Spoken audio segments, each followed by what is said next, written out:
Assalamu alaikum students. Myself Zubair Ahmed. I am your maths teacher. Mathematics के हवाले से थोड़ी सी बात की जाए तो मैथमेटिक्स में लोग ज्यादातर क्यों घबराते हैं, उसका रीजन यही होता है कि उनकी बेसिक वीक होती है या फिर हम लोग कह सकते हैं बेसिक कॉन्सेप्ट क्लियर नहीं होते। इस वजह से मैथमेटिक्स में थोड़ा सा फंसते हैं वो लोग।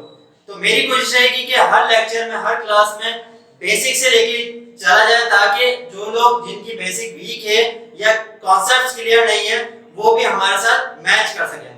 तो आज का जो हमारा टॉपिक है वो है सेट। सेट की डेफिनेशन को थोड़ा सा आज समझेंगे। Set is a well defined distinct collection of objects. अब ऑब्जेक्ट्स में क्या चीज आएगी? ऑब्जेक्ट्स में एनीथिंग हम लोग कह सकते हैं, कोई भी चीज उनको हम लोग एक जगह पे जमा कर दें तो उसको हम लोग क्या कहते हैं? सेट। अब एनीथिंग में अल्फाबेट्स आ सकते हैं, हमारे पास नंबर्स आ सकते हैं, इसके अलावा कंट्रीज आ सकती हैं, नेम्स आ सकते हैं, एनीथिंग।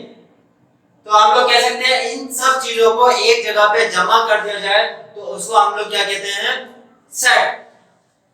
अगर हम लोग कहें कि कलेक्शन ऑफ ऑब्जेक्ट्स, इसकी डेफिनेशन होनी चाहिए थी कंप्लीट, लेकिन ऐसा नहीं है। यहाँ पे कलेक्शन ऑफ ऑब्जेक्ट्स तो हो रहा है लेकिन कंप्लीट डेफिनेशन नहीं है।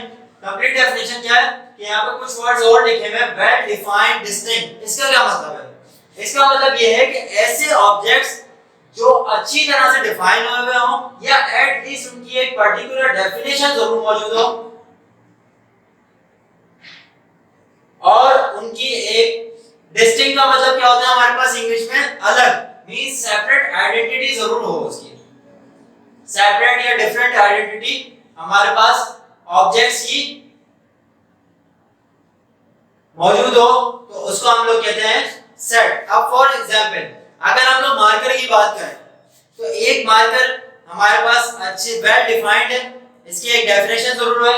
और सेकंड चीज इसकी एक सेकंड एग्जांपल अगर हम लोग लें, जैसे अगर हमारे पास 1 लीटर पानी मौजूद है और उसके अंदर हम लोग 1 लीटर पानी और मिला देते हैं तो वो मर्ज हो गया उसके अंदर, उसकी एक अलग से डेफिनेशन या हम लोग कहें एक सेपरेट आइडेंटिटी मौजूद नहीं रही।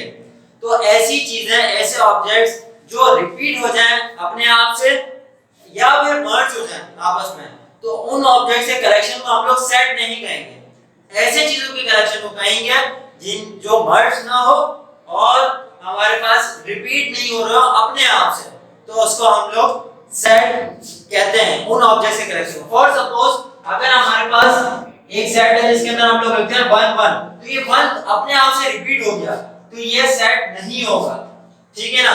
तो इसलिए हम लोग ऐसी चीजें जो मर्ज हो जाए या अपने आप से रिपीट हो जाए तो उसको हम लोग सेट के अंदर नहीं लिखते।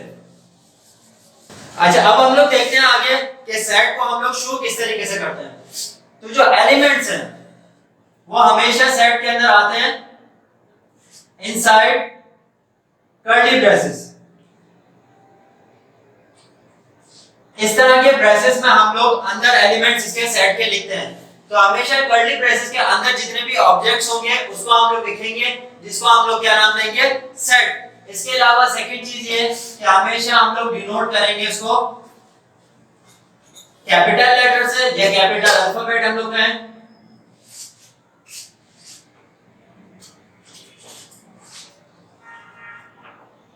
और इनसाइड जो होंगे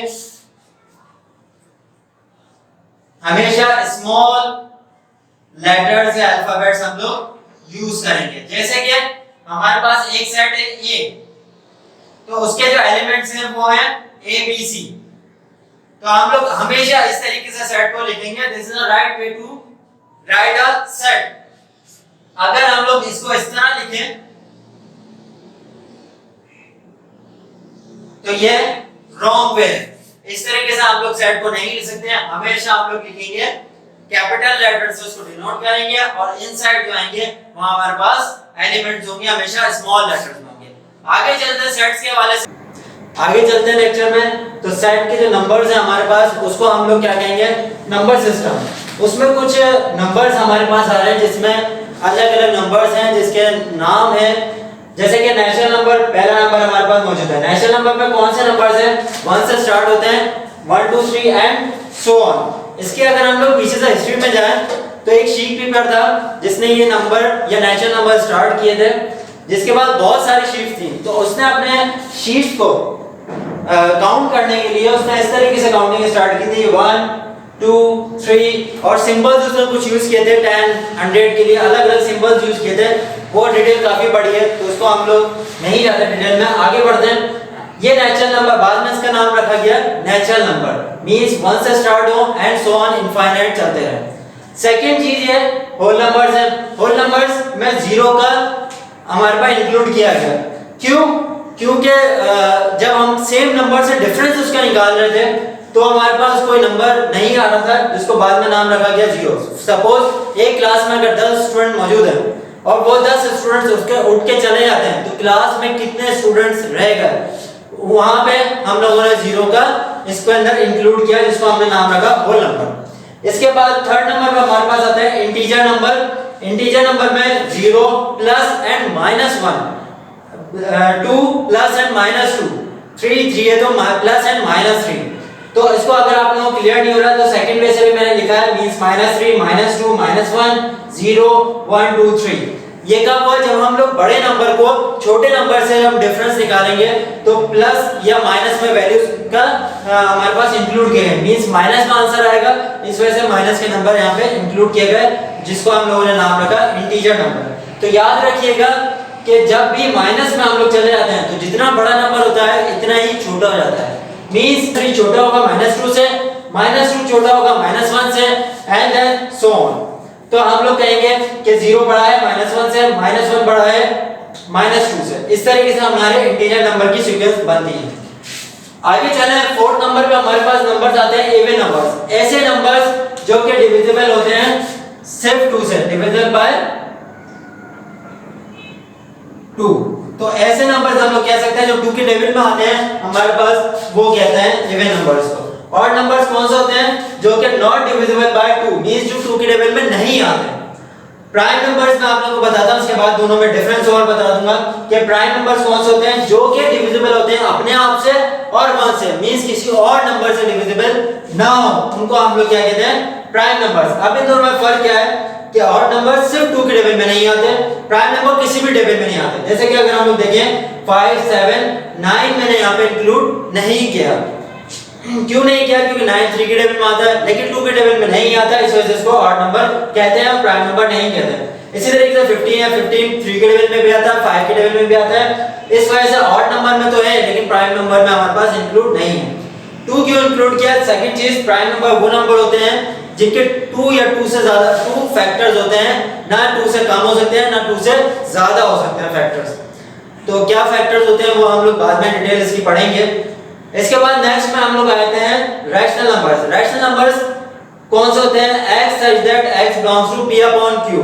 अब ये क्या लिखा हुआ है? सेट बिल्डर फॉर्म कहलाती है, ये हम नेक्स्ट क्लास में पढ़ेंगे। सबसे पहले हम लोग समझ लेते हैं कि p upon q कौन सी फॉर्म है, मींस डिवाइड वाली फॉर्म। डिवाइड वाली फॉर्म में जितने भी नंबर ये हम लोग कहें वो आते हैं उसको हम लोग रैशनल नंबर कहते हैं।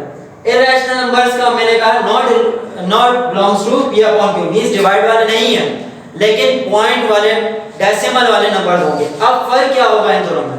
ये ऐसे नंबर्स हैं जो कि हमारे पास टर्मिनेटिंग है, रिपीटिंग नंबर्स हैं, रिपीटिंग डेसिमल्स हैं, मींस अगर हम लोग बात करें 0.33333 ये एक एंड सो ऑन, तो ये एक ऐसा नंबर है जिसके अंदर हमारे पास नंबर रिपीट हो रहा है, तो इसको हम लोग क्यों रैशनल नंबर में रखते हैं और इरैशनल नंबर में क्यों नहीं रखते?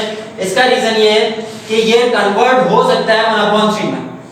तो हम लोग कहें ऐसे डेसिमल्स जो कि नॉन कन्वर्टेबल होंगे दोबारा से फ्रैक्शन की फॉर्म में, डिवाइड की फॉर्म में, तो उसको हम लोग इरैशनल नंबर कहते हैं। और दूसरी तरफ दूसरे ऐसे नंबर जो रिपीट होते रहते हैं और वो कन्वर्ट हो जाते हैं अगेन इस फॉर्म में, इसलिए हम लोग इसको रैशनल नंबर कहते हैं। अब कौन से नंबर, अगर इस तरीके से नंबर है जैसे कि सपोज हमारे पास पाई की वैल्यू होती है 3.143 एंड, तो ये नॉन रिपीटिंग नंबर है, तो इसको हम लोग किसके कैटेगरी में रखेंगे? इरैशनल नंबर की, क्योंकि ये कन्वर्ट नहीं हो पाता। ठीक है, इसके अलावा एक और एग्जांपल मैं आप लोगों को देता हूं कि अगर कोई भी नंबर है 0.12532 एंड सो ऑन, तो ऐसे नंबर जो कि रिपीट नहीं हो रहे तो इसको हम लोग क्या कहते हैं? इरेशनल नंबर, क्योंकि इसको हम लोग अगेन डिवीजन की फॉर्म में नहीं कर सकते, इस वजह से इसको हम लोग इरेशनल नंबर की कैटेगरी में रखते हैं और रैशनल नंबर की कैटेगरी में नहीं रख सकते, क्योंकि रैशनल नंबर की कैटेगरी में वो नंबर्स आते हैं जो कि अगेन कन्वर्टेबल होते हैं इन फ्रैक्शन फॉर्म। लास्ट में हम लोग आते हैं रियल नंबर पे। रियल नंबर आप लोग के बहुत इंपॉर्टेंट है और रियल नंबर क्योंकि हमारे फर्स्ट ईयर और इंटर क्लास में सारे रियल नंबर पे हमारी डिस्कशन होगी। रियल नंबर कौन से नंबर होते हैं कि रैशनल नंबर और इरेशनल नंबर को, क्योंकि इरेशनल नंबर को इस साइन से डिनोट कर रहे थे और रैशनल नंबर हमारे पास क्यू से डिनोट हो रहे थे, यूनियन मींस इन दोनों को कंबाइन कर दिया जाए तो हम लोग कहेंगे रियल नंबर होता है। तो हम लोग कहें रियल नंबर की और भी डिटेल्स आती रहेंगी, आगे जाके हम लोग ऑपरेशंस भी परफॉर्म मींस इसमें कैलकुलेशन भी करेंगे तो उसमें भी रियल नंबर्स आएंगे।